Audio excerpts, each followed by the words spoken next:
untuk yang laki-laki memang mereka banyak sekali yang bekerja dan itu memang hal yang biasa di sini.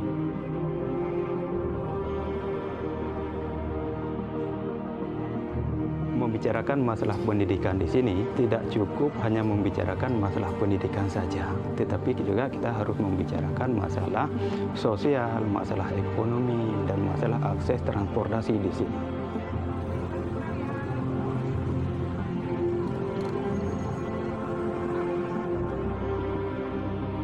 Hanya ada beberapa persen dari siswa ini yang memang mereka memiliki minat untuk melanjutkan ke perguruan tinggi.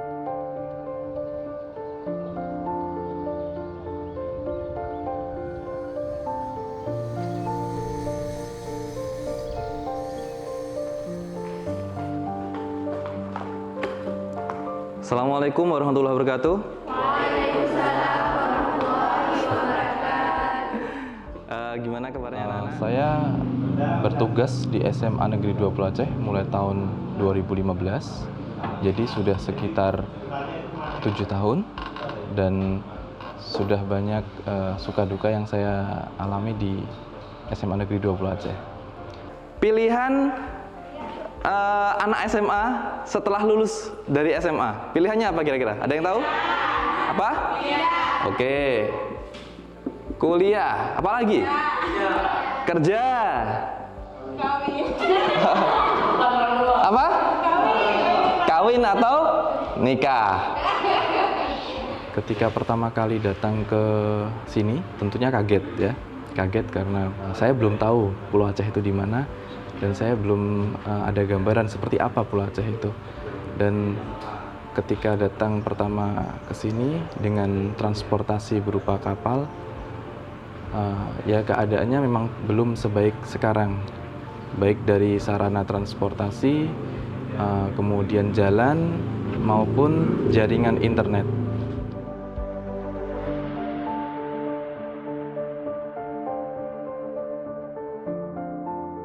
SMA Negeri 2 Pulau Aceh ini terletak di Pulau Bre, tepatnya. Kondisi masyarakat di sini umumnya mata pencahariannya melaut dan sebagian kecil adalah bertani. Ada beberapa orang yang pegawai negeri. Yang umumnya masyarakat di sini masih taraf kategori miskin.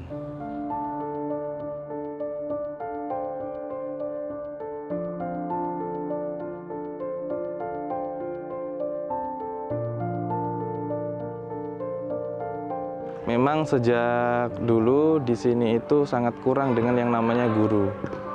Jadi waktu itu tahun 2015 kebetulan yang ditugaskan di sekolah ini ada 5 orang guru bantuan tambahan ya. Saya dan beberapa kawan, ada 4 kawan lainnya, dan sampai sekarang masih di sini. Itu bantuan yang sangat besar alhamdulillah untuk sekolah. Karena memang awal-awal di sini tidak hanya di SMA, di SD, SMP, di Pulau Aceh ini sangat kekurangan. Jadi alhamdulillah respon masyarakat sangat bagus karena sangat membantu pendidikan di sini.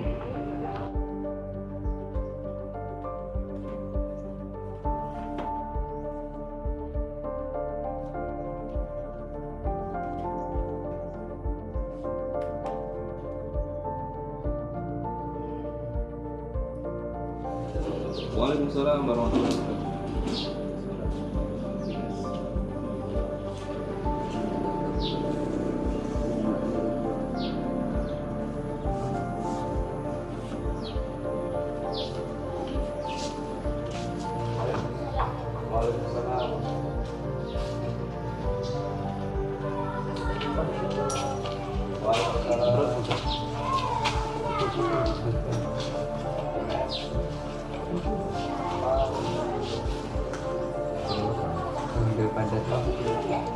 Ntar biar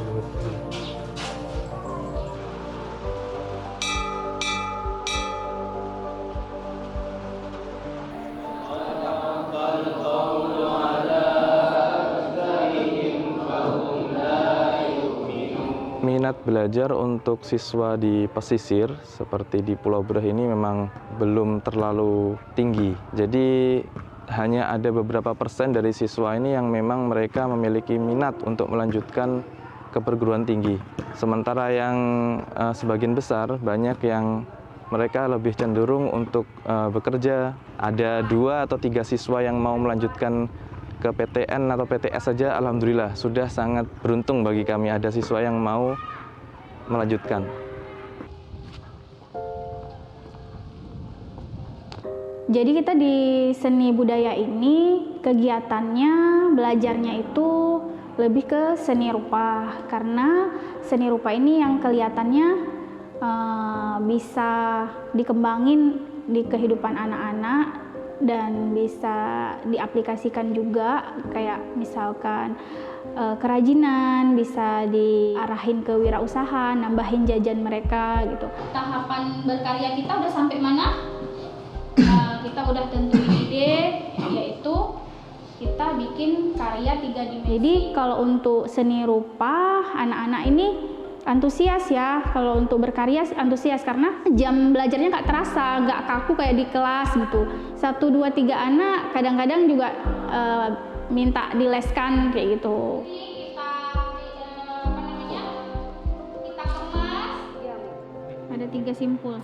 Yang ini juga kita belajarkan, tapi bisa jadi penyu. Karya Kok yang bisa beda. warnanya penuh kayak gini, Julhaimi? Pilih warna yang kita suka, habis itu digabungin.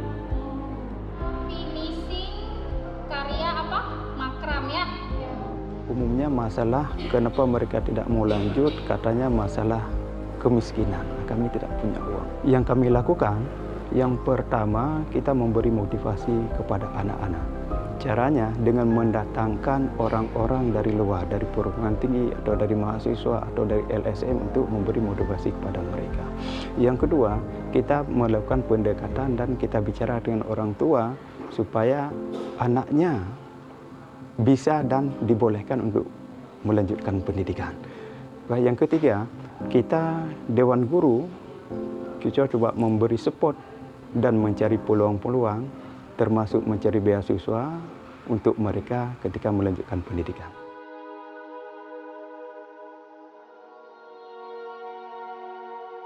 Untuk yang laki-laki memang mereka banyak sekali yang bekerja. Jadi rata-rata kalau anak-anak di Pulau Breh ini memang mandiri. Sejak kecil, sejak SD, kadang SD, SMP mereka sudah diajari untuk bekerja. Dan itu memang hal yang biasa di sini. Misalnya menyelam atau ikut ke laut sama orang tua.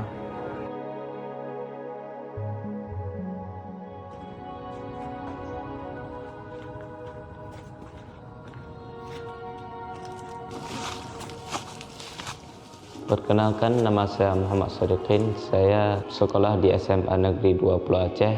Saya tinggal di Gugup, Pulau Aceh. Selain ke sekolah, kegiatan saya pergi ke gunung, motong rambut, dan memberikan kepada binatang ternak sebagai pembantu orang tua.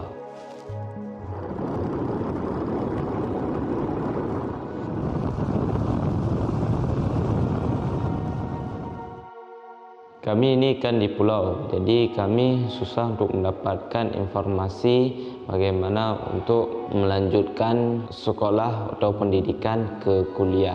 Kira-kira di sini yang mau kuliah ada berapa orang? Angkat tangan. Angkat tangan, ya. Kalau bisa lebih lah. Siapa lagi yang laki-laki? Sadikin? Kalau kuliah itu kan kesempatan untuk mendapatkan pekerjaan yang lebih bagus kan lebih tinggi.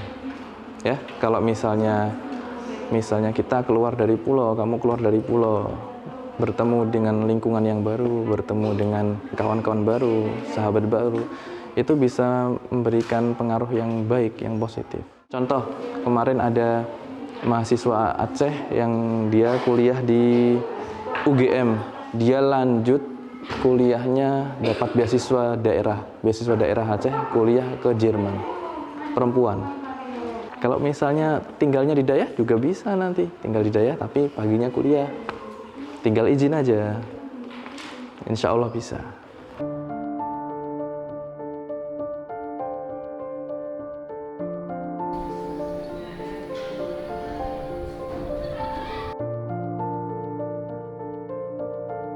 Kalau untuk saya di bimbingan konseling ya, kami ada namanya biasanya di awal pembelajaran, di awal tahun ajaran baru itu ada namanya need assessment. Apa saja kebutuhan mereka. Misalnya mereka nanti di salah satu pertanyaannya ada belum paham tentang perguruan tinggi negeri. Maka itu yang akan kami sampaikan ke mereka. Untuk pengenalan apa itu perguruan tinggi negeri, apa itu melanjutkan setelah SMA. Nah, itu yang kami guru-guru di sini berikan ke mereka sehingga ada ketertarikan dari kenal itu. Fungsi bimbingan konseling salah satunya di sekolah, yaitu untuk membantu kalian, membimbing kalian untuk mencapai potensi yang terbaik dari kalian sendiri ya.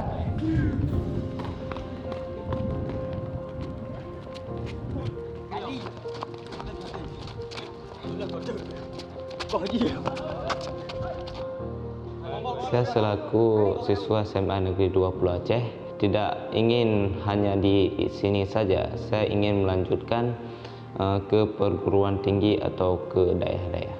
Karena bagi saya pendidikan itu sangatlah penting.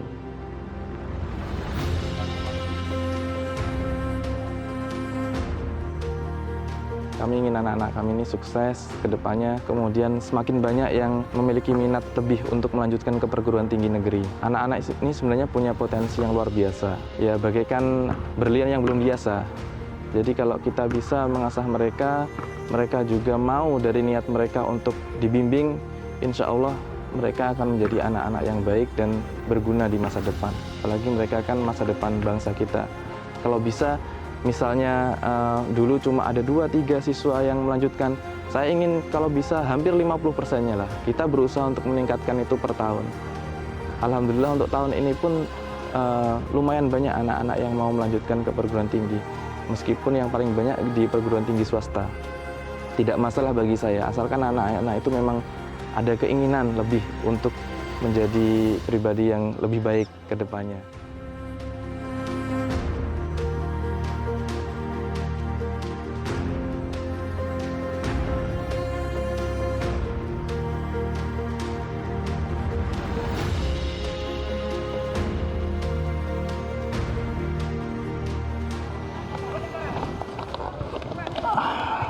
Oke, Kin, ayo dibuka, Kin. Ibaratnya manusia itu seperti ini, Kin. Anggap ini kamu nanti tanam, kemudian kamu rawat dengan baik, ya, sampai lulus sekolah. Ini tanggung jawab kamu. Dirawat, diperhatikan, tumbuh kembangnya, misalnya sudah berapa sentimeter tingginya. Ini ibaratnya kamu merawat diri kamu sendiri, ya. Jika kamu rawat dengan baik, insya Allah hasilnya akan baik. Semuanya butuh proses, sama. Ibaratnya mangga ini butuh proses agar bagaimana dia bisa tinggi, bagaimana dia agar bisa berbuah dengan baik, bisa berkembang dengan baik. Manusia pun juga seperti itu, ya. Agar bisa berkembang dengan baik tentunya butuh perawatan juga yang baik. Oke, ini tanggung jawab kamu nanti ke depannya. Kamu perhatikan baik-baik. Bismillahirrahmanirrahim. Tumbuh besar, tinggi, berbuah, lebat, manis, dapat dinikmati sama semua warga sekolah. Ya, sama seperti manusia. Kalau manusia bermanfaat, pasti akan menghasilkan sesuatu yang bermanfaat bagi masyarakat sekitarnya. Oke.